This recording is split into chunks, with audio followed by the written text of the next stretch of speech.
네, 온라인 진로 체험 페스티벌 진로 멘토링 토크 콘서트 지금 이제 2부째 진행을 하고 있습니다.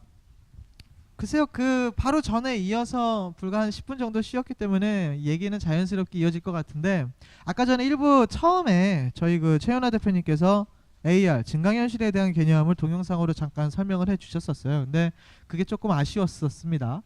아니요, 아쉬웠었을 겁니다.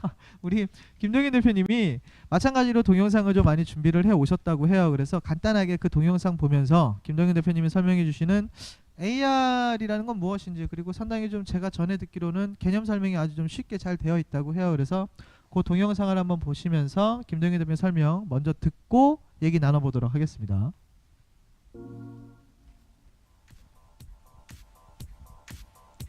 혹시 이 플레이룸이라는 혹시 플레이스테이션이라는 게임기를 혹시 알고 있어요?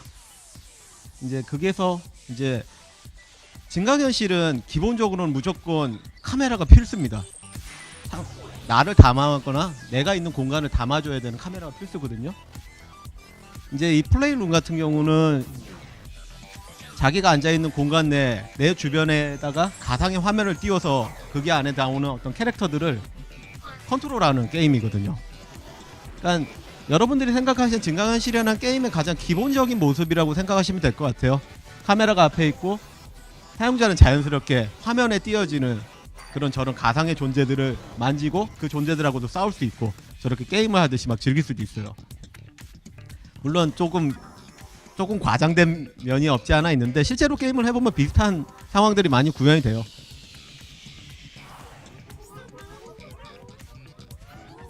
귀엽죠?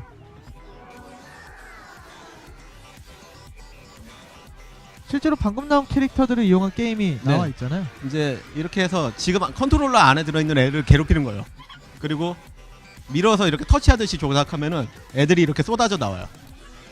증강현실은 이런 어떻게 보면은 현실에 가상의 허구를 어떤 접촉이나 아니면 어떤 조작으로 만들어내는 이렇게 생성하는 이런 과정들을 증강현실이라고 보시면 돼요.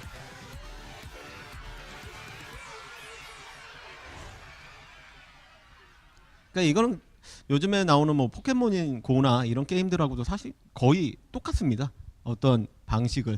다만 이제 카메라가 나를 비추기 때문에 내가 하는 동작을 인식해가지고 그 동작 자체를 이제 그 어떤 그 게임 내에 들어있는 캐릭터한테 반영하는 어떤 그런 거는 이제 조금 더 추가되어 있는 기능이라고 보시면 될 것 같아요.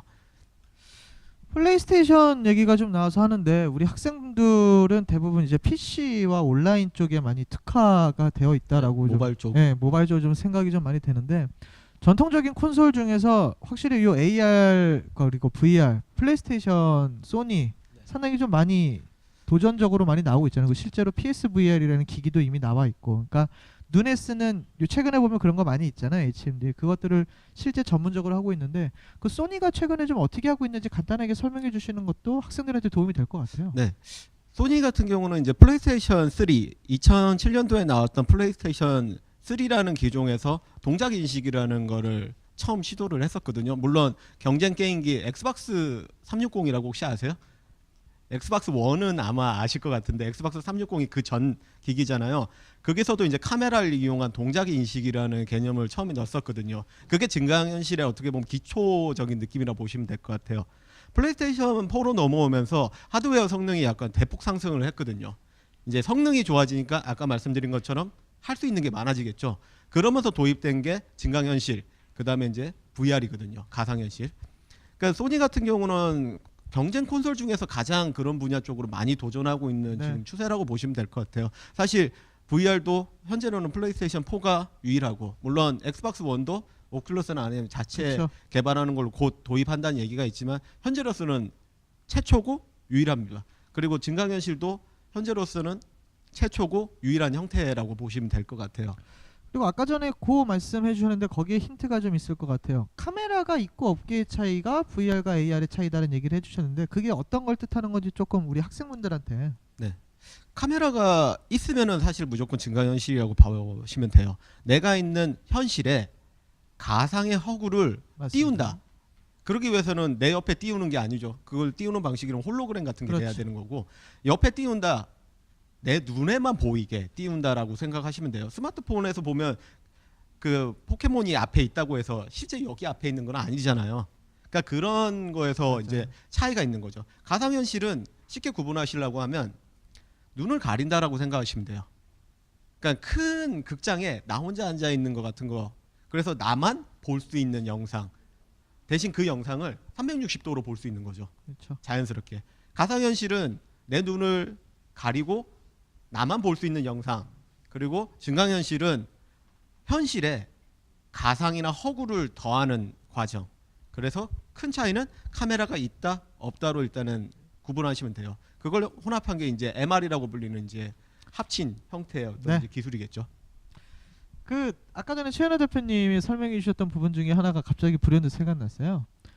바닥과 천장을 인식을 했었단 말이에요. 영상 네. 속에서. 네. 그 아까 전에 일부에서 그 이유가 무엇이었는지 조금 궁금해졌거든요. 현실에 있는 천장과 현실의 바닥을 왜 게임 내 현실 그 안에서 작용을 한 건지.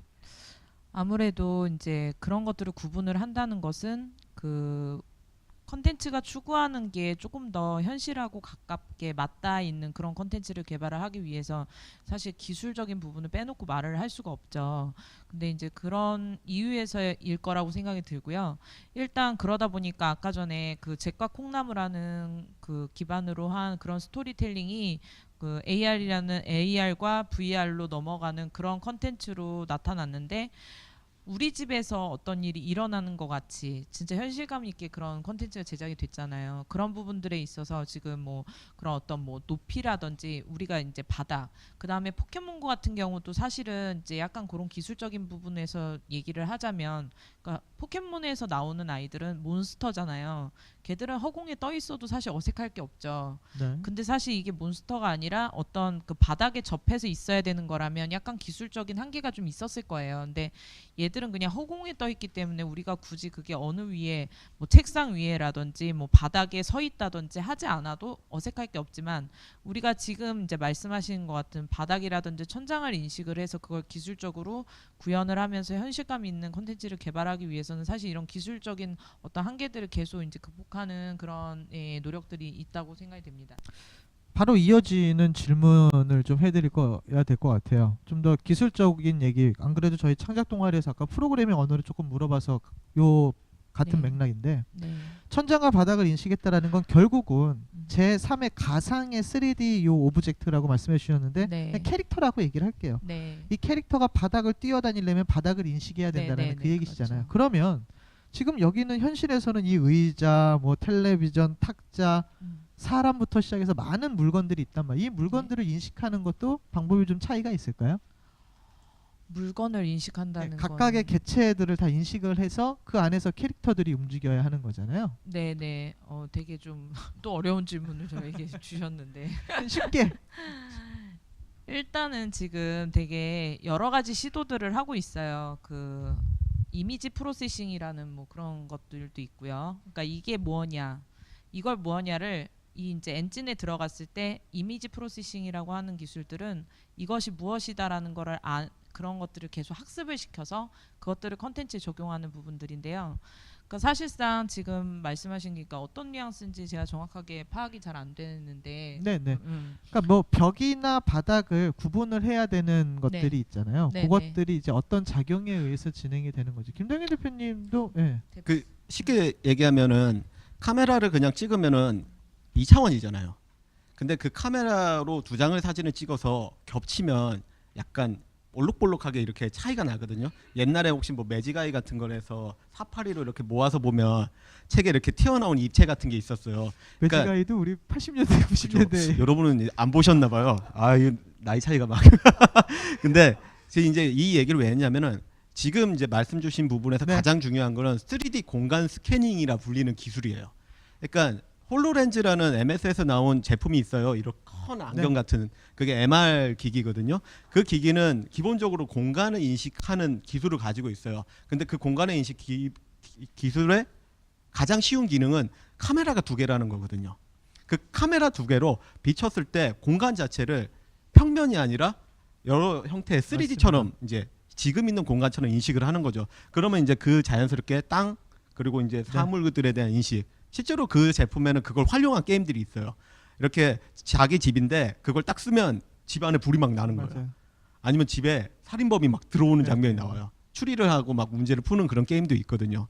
그러니까 아마 그런 부분을 말씀 주신 것 같아요. 네, 네. 제가 볼 때는. 저는 그래서 공유마켓의 분들의 아까 그 궁금증이었었던 C 언어를 배워야 할까요라는 그 질문에서 이제 연결선상에서 말씀을 드렸던 거예요. 약간 어느 정도는 지금 기술적으로 구현되어 있는 게 있으니까 그 위에서 이제 뭔가 창작 활동을 할 수 있는 것들이 좀 더 스킬이 중요하지 않을까라는 생각이 좀 들거든요. 기술을 알면 뭘 만들 수가 있어요. 그러니까 그걸 아는 사람, 프로그래머 언어든 아니면은 글을 쓰는 사람, 혹시라도 이렇게 자기가 이제 글을 쓰는 걸 되게 좋아하는 사람들이 가끔 있잖아요. 그런 사람들은 글을 쓸 수 있기 때문에 창작을 할 수 있고, 뭐 원피스 같은 거나 나루토 같은 만화에 대한 어떤 시나리오를 쓸 수가 있게 되잖아요. 그리고 언어를 그렇게 배우면, 프로그래밍 언어를 배우면 그만큼 많은 거를 만들 수가 있게 되는 거죠. 기본적으로는. 그러니까 뭐 쉽게 얘기하면은 언어나 이런 부분들은 어떤 공부도 똑같아요. 무조건 이 분야 하나를 하면 할 수 있는 게 굉장히 늘어난다는 거, 그런 부분. 그 수학을 잘하는 학생은 웬만하면 국어나 영어도 좀 잘하고 뭔가 특화되어 있는 학생들도 있긴 하지만 뭐 그렇게 생각을 해볼 수도 있을까요? 그렇죠. 누구든지 잘하는 게 다 있어요. 그러니까 본인이 자각하지 못하고 있는 것 뿐이지 사실은 다 잘하는 게 있어요. 네네. 리그 오브 레전드 같은 게임을 할 때 보면은 잘하는 사람 있죠. 혼자서 막 이 라인 저 라인 막 뛰어다니면서 신나게 막 상대방 박살내는 사람들이 있잖아요. 근데 반대로 진지 같은 거로 진득하게 지키면서 들어오는 애들 다 막는 애가 있어요. 그죠? 오버워치 같은 것도 할 때도 보면은 저격 잘하는, 위도우로 저격 잘하는 사람이 있고 욕을 먹어가면서도 한조를 잘하는 사람이 있어요. 그러니까 그런 차이가 왜 생기겠어요? 그 여러분들은 다 각자 가진 능력이 다 틀리거든요. 그러니까 그런 차이에서 이제 직업도 어떻게 보면 선택을 해야 되는 거죠. 본인이 하는 거를 잘 알기까지의 과정이 쉽지는 않아요. 시간이 되게 오래 걸릴 수밖에 없고. 근데 그런 부분에서 아까 얘기한 것처럼 의문을 항상 가져야 되거든요. 내가 어떤 거를 왜 좋아하고 왜 빠져들고 있는지 같은 거, 그런 부분에서의 어떤 의견 같은 거나 이런 거를 잘 조합하다 보면은 본인에게 맞는 직업을 찾기가 쉬워져요. 자, 이제 저희가 너무 좀 어려운 얘기를 했었나 본데 이제 질문이 좀 약간 낮아졌어요. 저희 마찬가지로 질문 드렸습니다. 초보자들도 쉽게 배울 수 있는 프로그램도 있나요? 라고 얘기하셨는데 아마 제가 유추하기에 여기서 프로그램이라는 거는 뭐 개발 언어가 아니라 약간 그 엔진이라든가 이런 어떤 프로그램을 얘기하시는 것 같아요. 요즘에 그러니까 유니티를 많이들 활용을 하시잖아요. 네. 그러니까 유니티 같은 경우는 솔직히 지금 이제 저의 주변에도 1인 개발자라고 불리우는 분들이 꽤 계시는데, 그러니까 이분들이 보통은 개발자에서 시작해서 1인 개발을 하시는 분들도 있지만 사실 진정한 1인 개발자라고 제가 인정하는 분들은 대부분 이제 뭐 그래픽이라든지 이런 부분들을 이제 하실 수 있는 분이고, 그분이 유니티 같은 엔진을 통해서 그러니까 본인이 구현하고 싶은 것들을 게임으로 구현하는 그런 것들이 가능한 것, 그런 사례들을 많이 봤어요. 그만큼 유니티라는 엔진이 조금 더 좀 쉽게 좀 되어 있고, 그만큼 우리가 접근할 수 있는 방법도 많고, 또 지금은 배울 수 있는 공간이라든지 이렇게 책이라든지 뭐 그다음에 강의나 이런 것들도 굉장히 폭넓게 되어 있고 나이대들도 되게 낮아졌더라고요. 그래서 그런 부분에 있어서 좀 그런 엔진을 통해서 한번 좀 체험을 해볼 수 있지 않을까, 예, 그렇게 생각됩니다. 이렇게 의문을 지금 하고 있는 학생도 있을 것 같아요. 유니티라고 말씀을 하셨는데 유니티가 뭔지 조금 궁금해하는, 지금 현재 있는 중고등학생이라면 당연히 유니티가 뭐지? 라고 생각을 할 수도 있을 것 같거든요. 김동현 대표님이 잠깐 그에서 설명을 좀 해주실 수 있을까? 그 유니티라고 딱 해서 뭐 어느 회사에서 만들어낸 네, 네. 어떤 엔진입니다. 그러니까요. 이렇게 설명하면은 어떤 것을 얘기를 하는 건지. 어려울 것 같으니까 그냥 PC 기반에서 사용할 수 있는 개발 엔진이라고 보시면 돼요. 엔진이라는 거는 뭐 말 그대로 그 차에 들어있는 엔진에 보면 굉장히 많은 배기하고 이런 게 막 섞여서 이렇게 큰 덩어리, 심장처럼 만들어져 있잖아요. 그러니까 엔진은 여러 가지 프로그래밍 언어들을 좀 쉽게 쓰기 위해서 함축시켜 놓은 기술이라고 보면 되거든요. 유니티 같은 경우는 뭐 저희 나라가 이제 어떻게 보면 2013년부터 모바일 쪽 네. 분야가 급성장했어요. 그 전까지 온라인 게임은 사실은 되게 다양한 언어로 만들어졌었거든요. 왜냐하면 뭐 어떤 하나에 딱 특화되어 있는 특징이 없었고 워낙 변화무쌍한 PC라는 기반을 상대하다 보니까 제한이 많았는데 맞아요. 모바일이라는 어떤 환경에서는 기능이 좀 제한적이더라도 유니티 같이 어떤 딱 확실한 기능이 있는 그런 형태의 엔진들이 활용 빈도가 높았어요. 그래서 유니티가 자연스럽게 선택되는 경우가 많았고 지금도 이제 많이 대부분의 개발사들이 다 사용하고 있는 그런 언어 엔진이 됐죠. 그 엔진으로 엔진? 개발한 대표적인 게임이 뭐가 있었을까요? 우리나라에서도 유니티로 게임이 많이 나왔었을 텐데요. 너무 많죠. 여러분이 하는 게임에서 PC를 제외하면 대부분은 다 유니티로 만들어졌다고 네. 봐도 과언이 아니고요. 그러니까 그렇게 생각하시면 돼요. 그림을 그리는 거 있고 그 그림을 움직이게 하는 뼈대를 만들어내는 게 있는데 그 뼈대를 좀 더 쉽게 만들어내는 어떤 엔진이다라고 이렇게 생각하시면 될 것 같아요. 우리 공유마켓 분들이 아무래도 현재 좀 창업과 이제 어떤 창작 활동을 많이 하다 보니까 이런 질문들을 해주는 것 같아요. 특히 이분들이 경기 모바일 과학고등학교에 다니고 있는 학생분들인데 모바일 공유마켓 쇼핑몰을 구축하기 위해서 현재 노력을 하고 있다라고 합니다. 공유 마켓 사실 그러면은 지금 같은 경우는 HTML5를 활용한 형태로 가도 예, 괜찮을 것 그쵸. 같은데 그런 생각이 조금 드는데 이렇게 가면 너무 길어지니까. 예, 지금 우리 학생분들이 화이팅하고 이런 모습들 보여주고 있는데 상당히 그런 조언들이 준비를 하고 있는 학생들과 준비를 하고 저도 이제 취재 활동을 하고 다니다 보면 그런 학생들을 많이 봐요. 고등학생들도 있고 중학생들도 있습니다. 약간 뭐랄까요? 내가 뭔가를 하고 싶어요라고 해서 그걸 찾고 어떻게 보면 동료라고 할까요? 같이 개발을 할 수 있는 친구들과 3, 4 모여서 1년 동안, 2년 동안, 길게는 3년 동안 내내 어떤 앱을 개발하는 모습들을 많이 보여주거든요. 그런 어떤 활동이 이미 진행되고 있는 다양한 특성화고들도 있고요. 이 학생들한테 뭔가 조언을 해주실 수 있을 게 있을까요? 뭐 굳이 앱이라든가 뭐 이런 게 아니라 개발을 하는 데 있어서 그리고 여러 가지 모임 활동을 하는 데 있어서 좀 요구되는 능력이라든가 스킬 같은 게 있을 것 같은데요. 제가 먼저 할까요? 아까 이제 쇼핑몰 같은 네. 앱을 만든다고 했는데 사실은 첫 번째로 수반돼야 되는 거는 그 쇼핑몰을 많이 보고 많이 찾아봐야 돼요. 그리고 거기서 불만을 찾아야 돼요. 항상. 왜냐하면 어떤 거라도 편리해야 그 제품을 오래 쓰거든요. 여러분 카카오톡 쓰시죠? 라인도 뭔지 아시죠? 근데 사실 카카오톡을 더 많이 쓰죠. 사람들이. 왜 많이 쓸까요? 사실 기능적으로는 라인이 좀 더 편리한 기능이 더 많거든요. 실제로 해보면 분석을 해보면. 근데 우리가 카카오톡을 쓰는 이유 그러니까 이런 부분의 차이점들에 대한 고민이 한 번씩은 있어야 돼요. 그러니까 쇼핑몰을 내가 만들겠어, 내가 멋있게 만들겠어, 이쁘게 만들겠어, 뭐 이런 게 사실은 이건 나중에 얘기고 항상 이거 수반되는 얘기는 내가 무슨 쇼핑몰을 어떤 형태로 왜 만들고 싶은지, 그렇죠. 왜 상대방과의 어떤 차별성을 강조해서 내가 이걸 성공시킬 건지에 대한 생각을 해야 돼요. 그래서 아까처럼 계속 어떤 제품을 비교했을 때 나오는 불만 그런 부분들을 좀 찾아낼 줄 알아야 되거든요. 그리고 그거를 기획적으로 풀어야 돼요. 그 기획이라는 게 그럼 정확히 뭔지 궁금해하는 학생들도 좀 많거든요. 그러니까 기획. 아까 전에도 이 최현우 대표님도 기획자, 마케터, 웹 개발자 이런 얘기들 계속 오래 하셨잖아요. 네. 기획자는 어떤 사람이어야 하는 건지. 뭐 기획은 이제 배로 따지게 되면 이제 선장 같은 역할이라고 생각이 되고요. 전체적으로 이제 우리가 어떤 서비스 내지는 컨텐츠를 개발을 할 때 이 컨텐츠를 누구를 통해서 배포를 할 것인지, 누구를 통해서 이제 서비스를 할 것인지를 결정을 하고, 그 다음에 이제 뭐 그런 어떤 틀들을 만들어 나가는 일이라고 생각을 해요. 그래서 그런 기획이라는 것은 사실 굉장히 광범위하거든요. 지금 네. 저희 같이 작은 회사 같은 경우는 기획자 하는 일이 정말 1부터 허드렛 일 10까지 정말 너무 많은 일들을 하고 있어서 기획자가 딱 뭐다라고 말씀을 하기가 정의를 내리기가 좀 쉽지는 않지만 일단 아까 전에 이제 뭐 어떤 공유 마켓이라는 이제 뭐 그런 네.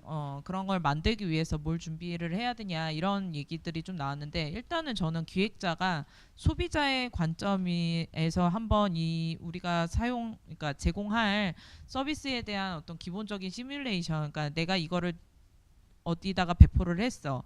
그러면은 그것을 소비자들이 이거를 어떤 경로를 통해서 만나게 되고 이거를 깔고 깔아서 사용하고 하는 이런 경험들에 대해서 본인이 스스로 그걸 한 번쯤은 그게 쭉 훑어보고 내가 이 기능에 대해서 불편하거나 필요로 하는 요소들을 뽑아내고 그 다음에 이제 뭐 이런 부분들이 좀 제일 중요하다고 생각이 되고요.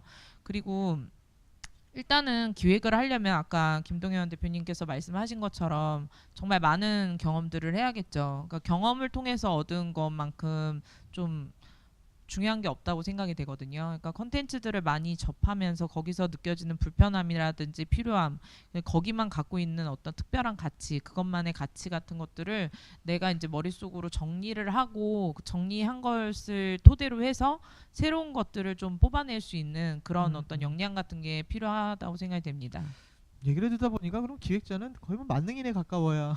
네, 사실은 기획자는 만능인에 가까워야 된다고 생각을 하고요.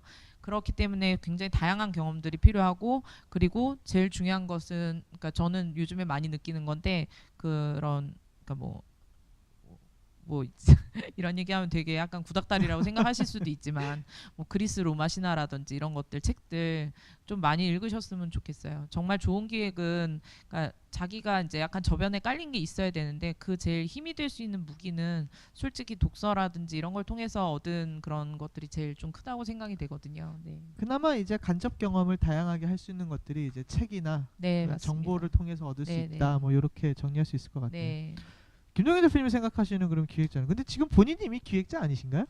저도 이제 기획자 네. 일도 상당히 했고 컨셉을 잡는 어떤 사업적 일도 네. 하고 많이 했지만 기획을 할 때 제일 많이 고민했던 부분은 영화는 1에서 100까지 해서 엔딩이 있어요. 근데 게임은 1에서 100까지로 가는 과정에 무수한 변수가 있거든요. 주인공이 무조건 승리할 수는 없잖아요. 여러분이 리그 오브 레전드하고 무조건 이기진 못하잖아요.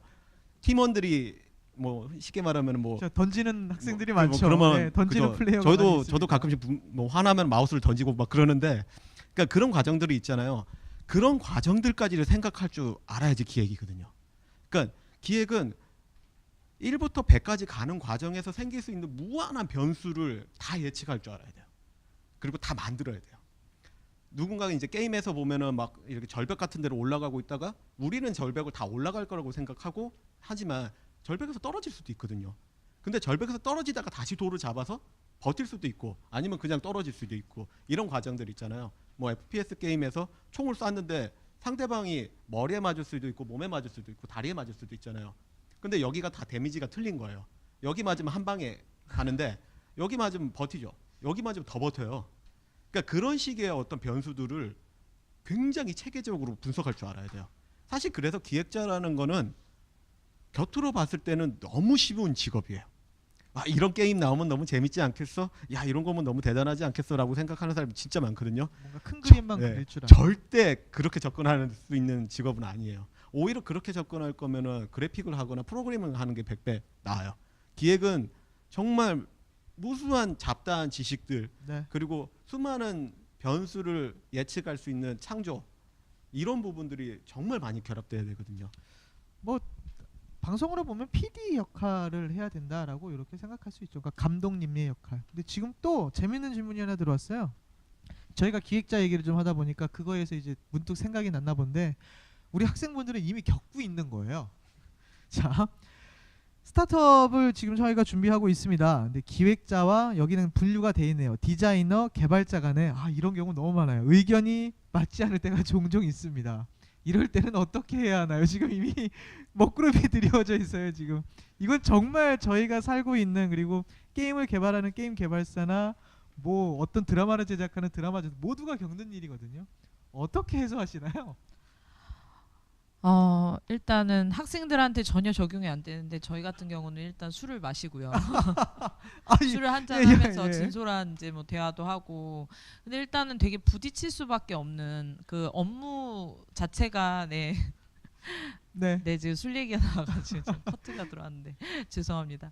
하여튼 그 일 업무 자체가 굉장히 좀 대치되는 업무들이라고 생각이 돼요. 그러니까 기획자는 사실 뭐 개발이라든지 그래픽 여기까지 해줬으면 좋겠는데 그 부분이 부족하고 뭐 또 이제 역으로 그래픽이나 뭐 이제 개발 같은 경우는 내가 이 정도 기획서가 넘어와야 내가 이렇게 일을 할 수 있는데, 그러니까 사실 이런 부분들이 굉장히 많아요. 근데 이거는 사실상 이제 어떻게 하세요라고 어떤 얘기를 하는 것보다는 약간은 구력이라고 하죠. 몇 년 조금은 경험이라든지 이런 걸 통해서 자기 스스로도 그거를 헤쳐나갈 줄을 알아야 한다고 생각이 되고, 그리고 일단은 그런 상황이라는 거에 대한 이해가 서로 됐으면 좋겠어요. 그러니까 내가 하는 일이 저 친구한테는 이러이러해서 불편할 수도 있겠다. 내가 하는 일이 조금 더 성의가 있어야 저런 다른 업무 분장을 함에 있어서 친구들이 조금 더 일을 편안하게 할 수 있겠구나라는 그런 이해가 좀 필요하다고 생각이 되고, 사실 이거는 어느 회사를 가든 좀 비슷한 상황들이 다 뭐 발견이 되는 상황이죠. 맞아요. 지금 듣는 순간 저희가 다 당연히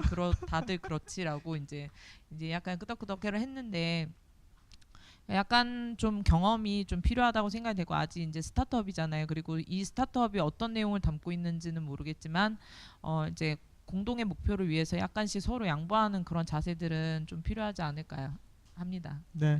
그러니까 일단 서로 이해를 하는 게 중요하다. 근데 말같이 쉽지는 않죠. 솔직히 저도 이렇게 얘기하지만 뭐 어떻게 할 수가 없는. 네. 김동현 대표님은 지금까지 정말 우여곡절도 많이 있으셨고 지금 현재도 이미 팀을 꾸려서 다양한 일을 하고 계신데 팀원들 간의 어떤 이런 충돌 어떻게 해결하세요? 뭔가 조언이나 저는 팁 같은 것. 그런 얘기를 들었을 때 제일 먼저 생각되는 거는 가위바위보였어요. 그러니까 기획이 무기고 디자이너가 찌고 프로그래밍 바예요. 서로는 누구한테 유리하고 누구한테는 되게 불리해요. 무조건 질 수밖에 없는 구조죠. 그러니까 사실 근데 반대로 생각해 보면 네. 누구한테는 충분히 잘해줄 수 있고 넘어가줄 수 있는 부분도 있다는 거거든요. 물론 비기는 사람도 생길 수 있잖아요. 묵직바니까 서로 어쨌든 물고 물려요. 맞아요. 우리 인생살이도 그렇잖아요. 사실 맞아요. 뭐 힘들거든요. 근데 제가 왜 묵직바 얘기를 했냐면은 항상 이길 수도 있지만 항상 질 수도 있어요. 그러니까 그러면 어떠하든 이런 과정들이 있으니까 이런 과정에서 최대한 합리적인 방법을 찾으려고 애를 써야 돼요.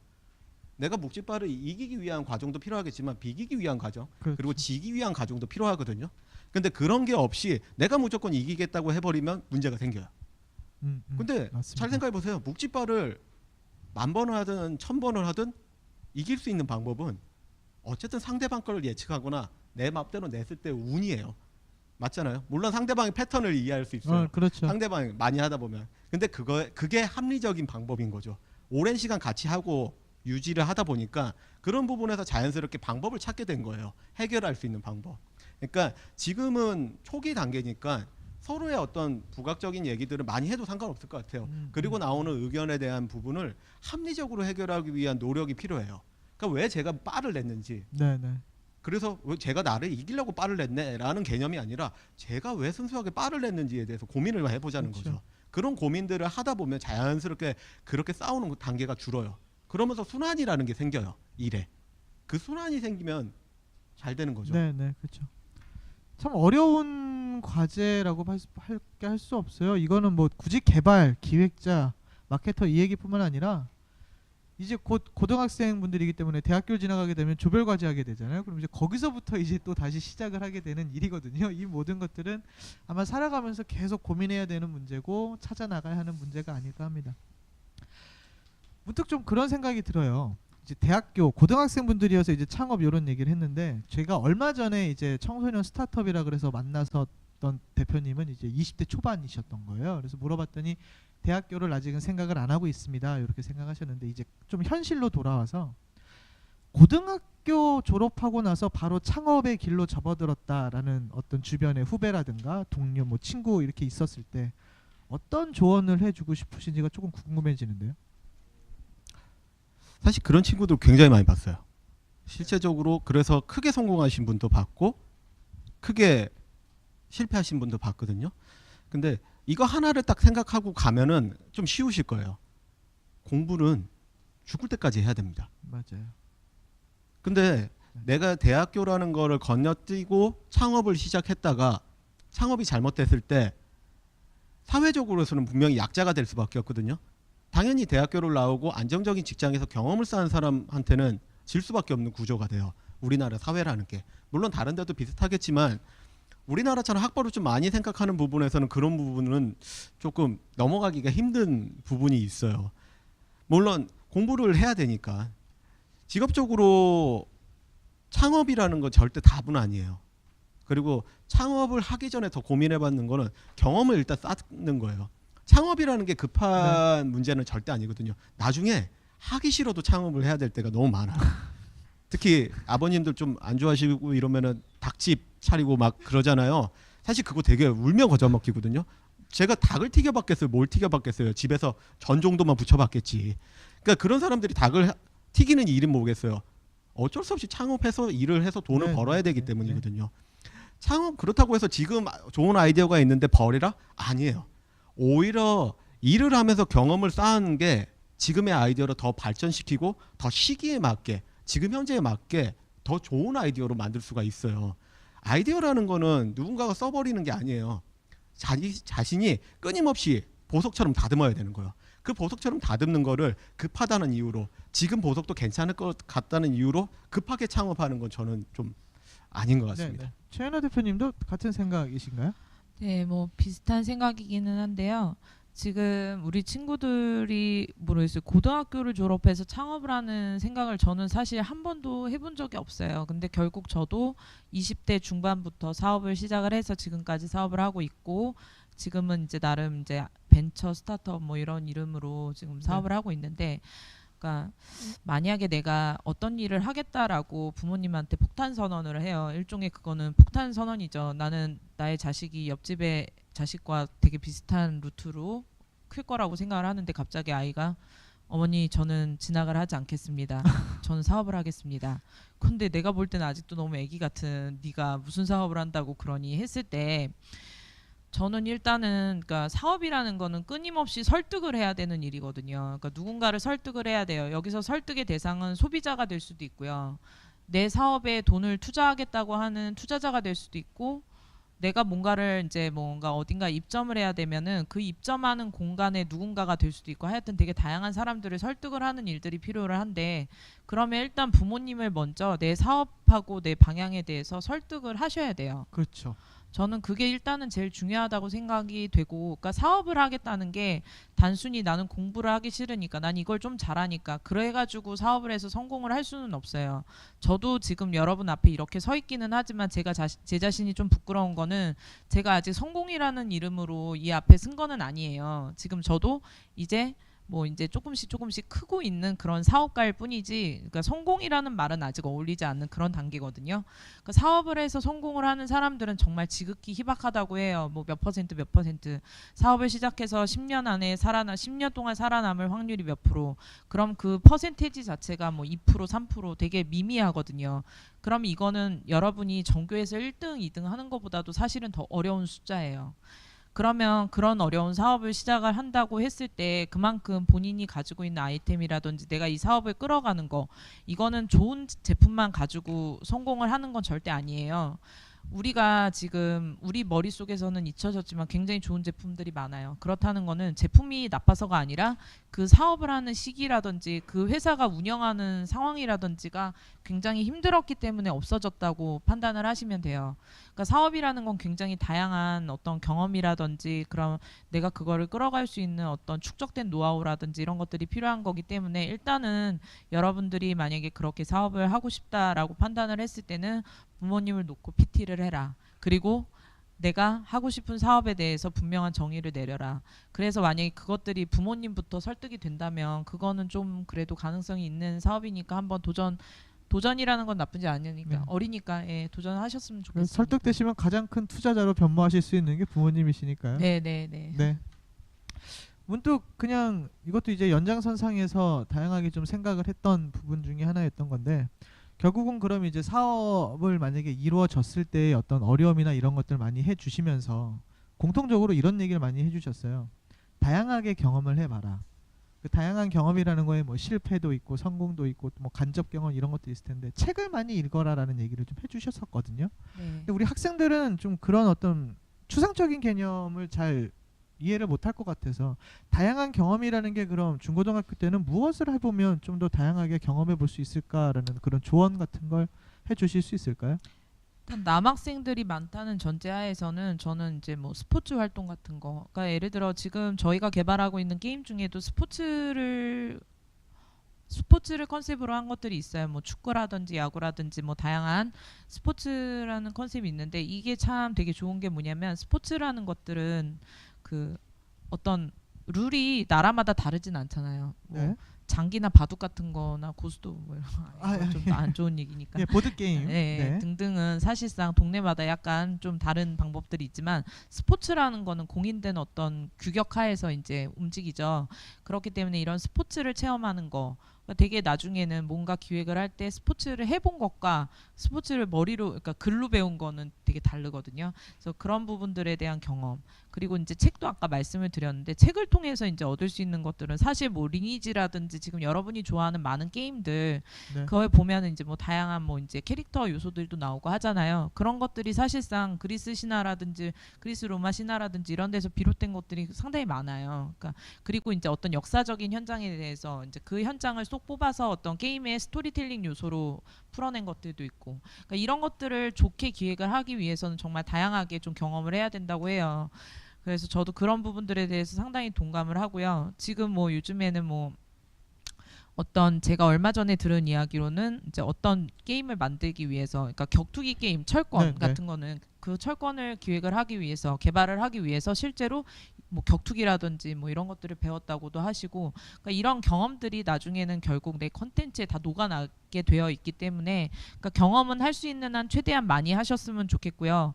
부모님한테 걸리지 않는 선에서 약간의 그런 것들 있잖아요. 사실 청소년이라 그러니까 방황하거나 좀 나쁜 것들을 손대보고 싶은 그런 유혹들도 좀 있어요. 근데 너무 과하지 않은 범위 내에서 우리 친구들 한 반에서 한 60% 이상은 하는 수준의 그런 것들은 조금씩 엄마 아빠한테 들키지 말고 하셨으면 좋겠습니다. 저는 역으로 얘기하면 그렇게 하면 되겠네요. 그거를 해야 되는 이유를 부모님한테 PT해서 성공을 하면 네, 그렇죠. 그럼 모든 게 다 만족이 되는 거예요. 맞아요. 들켰을 때는 그것을 부모님한테 설득을 해서 내가 왜 이런 경험을 할 수밖에 없었는가에 대해서 역설을 하시는 것도 되게 중요하고 좋은 체험이라고 생각을 합니다. 김정인 대표님도 그럼 어떤 그런 경험이나 이런 체험 같은 것들이 현재 지금 뭐 AR 이런 어떤 그리고 그 이전에 어떤 게임, 뭐 사업 이런 거에서 도움이 좀 많이 됐었던 거죠? 도움이 뭐 안 될 수는 없죠. 어쨌든 저는 어릴 때 한 3살 때부터 게임을 했었거든요. 집에 이제 예전 게임기라고 하면 제믹스라고 하는 게임기를 아버님이 네. 사다 주셨어요. 되게 굉장히 오래된 게임기예요. 네. 근데 그 재밌는 콘솔 게임 제가 있었어요. 그것 때문에 지금까지 게임 관련된 일을 하고 있거든요. 그 어떤 일을 하고 싶거나 설득을 하는 과정 같은 것보다는 저는 여러분들이 그 하나의 콘텐츠 문화든 스포츠든 게임이든 책이든 만화책이든 애니메이션이든 이 하나를 조금은 깊게 볼 수 있는 눈을 키워야 된다고 생각하거든요. 여러분 리그 오브 레전드 같은 거 할 때 혹시 캐릭터 뒤에 설명 다 읽어봐요? 읽어보는 사람 있고 안 읽어보는 사람 있죠. 물론 아이템은 이제 뭐 방법이 있잖아요. 무슨 아이템을 몇 레벨에 사라 이런 건 있는데 그 아이템의 어떻게 막 만들어진 아이템이고 마법이 깃들어져 있는데 비하인드 스토리 이런 스토리라고 얘기를 얘기 하죠. 같은 게 있는 걸 혹시 본 적이 있으세요?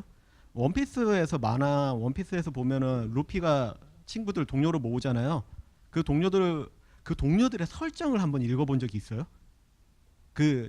그냥 만화책에 나와 있는 얘기 말고. 그러니까 스트리트 파이터 알죠? 스트리트 파이터에서 류가 어떤 사람인지 나이가 몇 살인지 혈액형이 뭔지 이거 혹시 본 사람 있어요? 그죠? 아직도 30대입니다. 이렇게 시기가 오래 지냈는데. 그러니까 제가 왜 이 얘기를 하냐면 컨텐츠는 소비하면은 얕게 소비해 버릴 수가 있어요. 근데 깊게 들어가잖아요. 그러면 정말 볼 게 많아요. 그리고 그거는 다 여러분에게 공부가 되고 피와 살이 됩니다. 그러니까 제가 되게 감동받았던 것 중에 하나가 뮤지컬이 한 편이 있었는데요. 이름이 갑자기 기억이 안 나는데 대학로에서 하는 뮤지컬이었어요. 제가 태어나서 처음 본 뮤지컬이었거든요. 근데 이제 배우가 3명밖에 안 나오는 뮤지컬인데 한 배우가 한 5-6개 배역을 해요. 뭐 약간 여러 네. 역할을 혼자서 하는. 3명이서밖에 나오지 않는 연극인데 그 연극에서 그 남자 캐릭터 다역을 담당하고 있는 남자 캐릭터가 문득 생각이 드는 거예요. 제가 그게 너무 재밌어서 한 5번을 봤거든요. 근데 문득 이 배우가 도대체 얼마나 빠른 사이에 옷을 갈아입고 준비를 할까라는 궁금증이 불현듯 들었었어요. 그러니까 게임도 저는 즐길 때 왜 이렇게도 할 수 있구나, 왜 요런 게 이런 설정이었구나라는 부분들을 되게 많이 참고를 했거든요. 그러니까 거창한 공부라는 건 사실 없어요. 그러니까 디테일하면 돼요. 그 디테일을 잘 찾는 사람이 사실 유리하거든요. 그러니까 AR 같은 경우도 사실 아까부터 계속 얘기하는 어떤 차별에 대한 부분, 단점을 찾아라는 것도 사실은 그 디테일에 대한 얘기예요. 그 디테일을 잘 찾는 사람들은 콘텐츠를 제대로 깊숙하게 즐길 줄도 알게 있거든요. 그러니까 여러분이 뭐 당장 바뀌기는 어렵겠지만 게임이든 뭐든 그냥 단순하게 승부를 내는 거에 집착하지 말고 그 안에 들어있는 정말 개발자들이나 아니면 이야기를 만든 사람들이 정말 전달하고 싶었던 깊숙한 얘기로 다가가는 방법에 대해서 좀 많이 생각을 해봤으면 좋을 것 같습니다.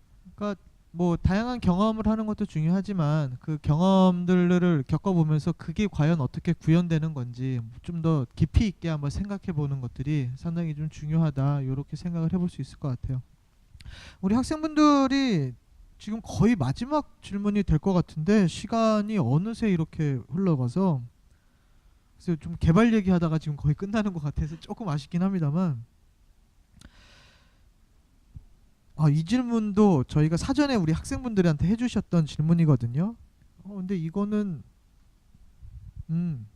이건 여러분들에 대한 자화상에 대한 돌이켜보는 반성의 시간이 될 수도 있을 것 같습니다. 지난 나의 10대에게 조언을 하듯이 나에게 하는 조언이 있다면 무엇이 있을까요? 과연 그 조언은 이제 우리 청소년들이 듣고 싶은 조언일 수도 있으니까요. 그러니까 이거죠. 나 자신한테 너 고등학교 때 왜 이거 안 했어? 뭐 이런 거 없었을까요? 저는 여러분들이 생각하는 것처럼 막 되게 복잡하게 살아온 사람은 아니에요. 나름 이제 뭐 넷마블 같은 회사도 들어갔었고 뭐 큰 회사에서도 일을 해보고 작은 회사에서도 일을 해보고 뭐 풍파를 많이 겪기도 했지만 사실은 10대에서 20대 시절까지는 저는 그렇게 힘들게 사는 것 같지는 않아요. 집은 가난했어요. 그 단칸방에 5명이 살았거든요. 저 삼형제였거든요. 네. 근데 그때 당시 저한테 만약에 돌아가서 해주고 싶은 얘기가 있다면 연애를 좀 해라. 뭐 이런 쪽으로 아까 좀 저는 가고 싶은데 같은 얘기네요. 네, 그건 농담이고요. 일단 저는 기본적으로 뭔가 저를 그렇게 아끼지는 않았던 것 같아요. 그러니까 사실 여러분들 굉장히 소중한 존재들이거든요. 한 명 한 명이 너무 소중하고 너무 필요한 존재들인데 저는 그때 당시에 저에 대해서 그렇게 애착을 가져본 적은 없어요. 그러니까 지금 10대로 돌아간다고 하면 저는 저에게 궁금증을 갖고 많은 애착을 좀 주고 싶어요. 본인이 소중하지 않으면 바뀌는 게 전혀 없어요. 그리고 본인을 챙기지 않는데 어떻게 주변에 다른 사람들이 본인을 챙기겠어요? 나를 소중하게 생각하면 부모님이 자녀를 받쳐주고 존경하거든요.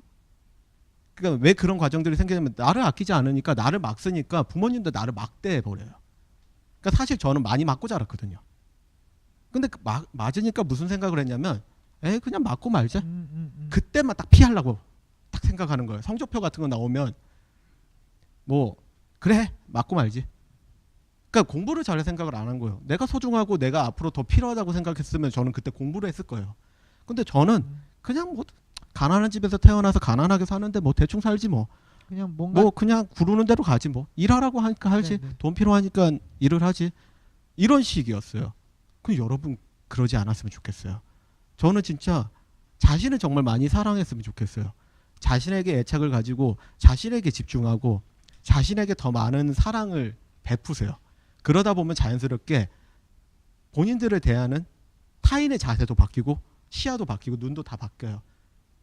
저는 뭐 그런 부분들을 아마 돌아간다면은 꼭 다시 해주고 싶다 이런 생각이 드네요. 뭔가 좀 본인 스스로에게 좀 더 자신감을 가지고 자신을 소중하게 대하라라는 김동현 대표님 얘기였습니다. 시간이 정말 없어요. 최현아 대표님 좀 더 빨리 좀 내 스스로에게 조언. 고등학교 때 너 뭐 했니? 뭐 이런 거.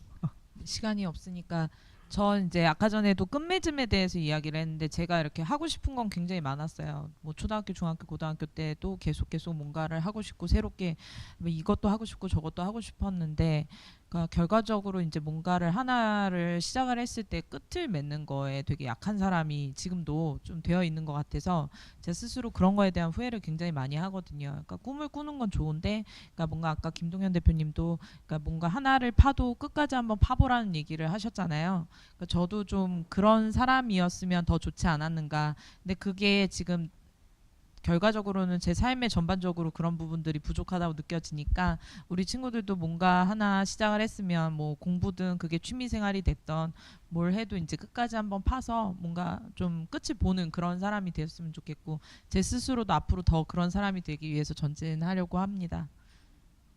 감사합니다.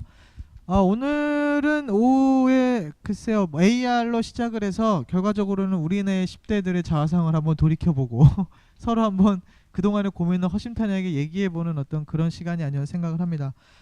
내일은 저희가 오전에 IoT와 그리고 오후에 인공지능에 대해서 얘기를 나누게 되어 있어요. 어떻게 보면 4차 산업혁명 중에서 중심축을 하나의 담당을 하는 두 기술군의 멘토분들이 오셔서 저희들과 함께 또 얘기를 나누니까요. 여러분들의 많은 참여 부탁드리고요. 자, 온라인 진로체험 페스티벌 오늘 둘째 날이었는데요. 상당히 좀 다양한 얘기들을 나누면서 그리고 이번에는 질문들도 좀 많이 하면서 적극적으로 쌍방향으로 소통을 하는 자리가 아니었나 싶습니다. 지금까지 멘토로 수고해 주신 우리 두 분께 여러분들 좀 박수 한번 부탁을 드리고요. 저희는 동일합니다. 내일 이 시간 10시 아침 10시부터 시작을 하니까요. 그때도 여러분들의 많은 참여 부탁드립니다. 감사합니다.